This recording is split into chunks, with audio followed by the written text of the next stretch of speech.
So, I know BMO was created to be more, but can't we say the same thing about his HBO Max special? Let's find out.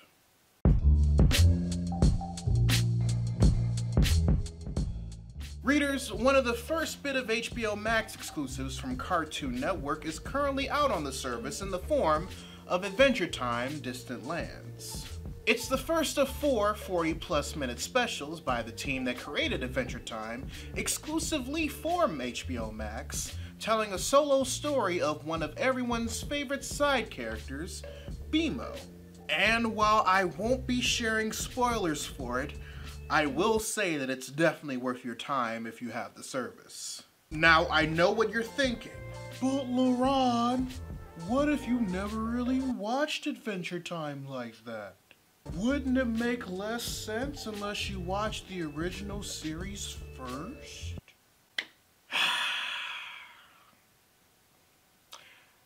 So I'm going to let you in on a little secret, readers. Yes, I watched Adventure Time, but unlike what I've recently done with the entirety of the Steven Universe series, I have not watched Adventure Time completely. I'm that dude who always watched Adventure Time on and off. I didn't watch the series from beginning to end, and at least 80% of the episodes that I did watch were out of order. I am on the low tier of a casual watcher of the show at best. With that being said, I assure you that won't get in the way of you being able to enjoy the BMO special. Hell, given how it ends, you can't even use that as an excuse. And I really like the fact that it's so accessible out the gate to anyone, whether you've seen Adventure Time or not. While at the same time, it doesn't completely alienate and ignore the people who grew up with the show. It's at a pretty perfect medium of accessibility that can reward longtime fans with more stories in the universe and get new eyes interested in the original show. You know, as long as you have an HBO Max account. Because of that, there are a lot of things in the special that'll be a welcome return for longtime fans of the series and a unique first-time experience for newcomers. Like the various forms of humor that the original series is known for example. BMO, that was incredible! You single-handedly saved everyone! Personally, I was someone who always appreciated how the show incorporated humor in the character dialogue and visual delivery, and BMO's special doesn't disappoint in that regard. There's also a very random-ass Frasier reference in the special that I admit not everyone is going to get. And that's mostly due to the fact that it's a Frasier reference, and that's fine, that's fine.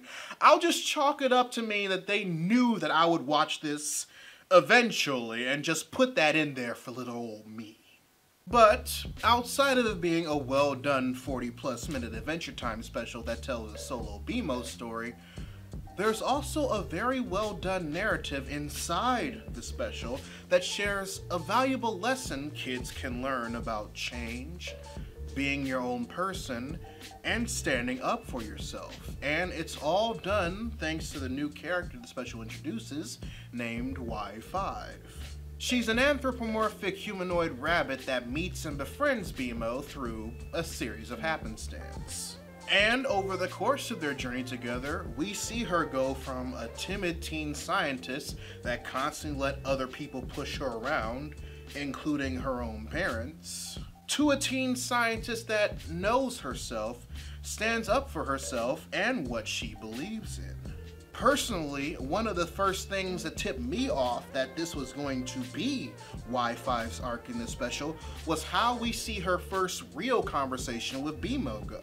We're told that her birth name is actually Y4, but she never really liked it.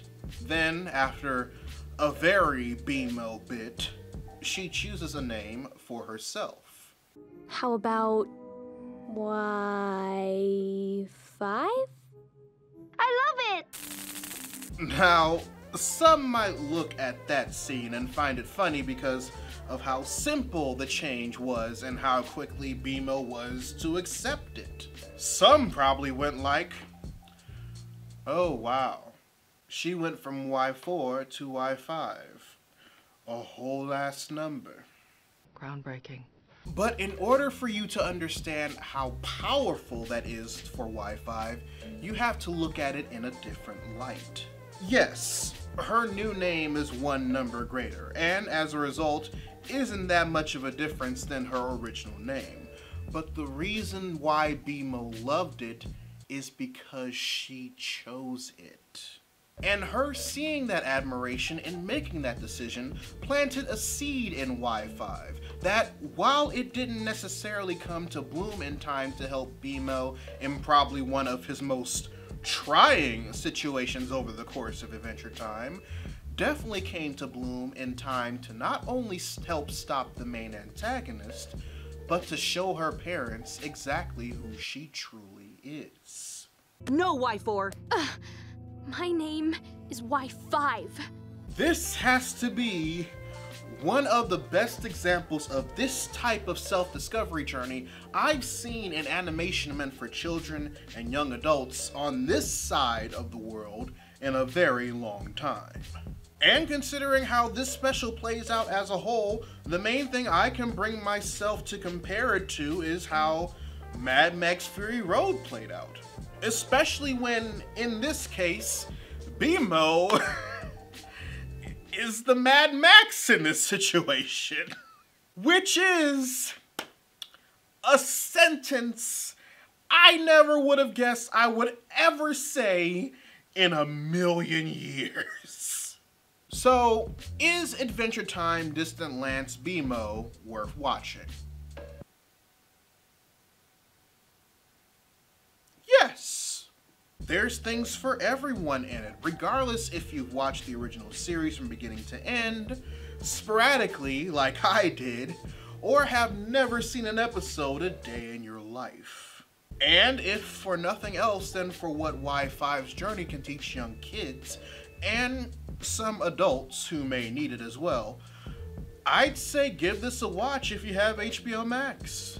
I can't say the same thing for the other 3 specials yet to come for Adventure Time Distant Lands, but if the other 3 are as high in its quality of storytelling and character development as BMO has shown, I think these Distant Lands are gonna be in good hands. But I digress, readers. Your homework assignment for the day. If you've seen the BMO special for Adventure Time Distant Lands, write in the comments section below what you thought about it. Or if you feel like sharing with the rest of the class, write in the comments section below another animated series aimed for either children or young adults that does a good job at promoting self-worth. Whichever you decide to answer, I'd love to know your thoughts. If you want to help financially support the channel, you can join my Patreon by clicking the card at the end of the video or in the link in the description down below, where you can also find a link to my merchandise store.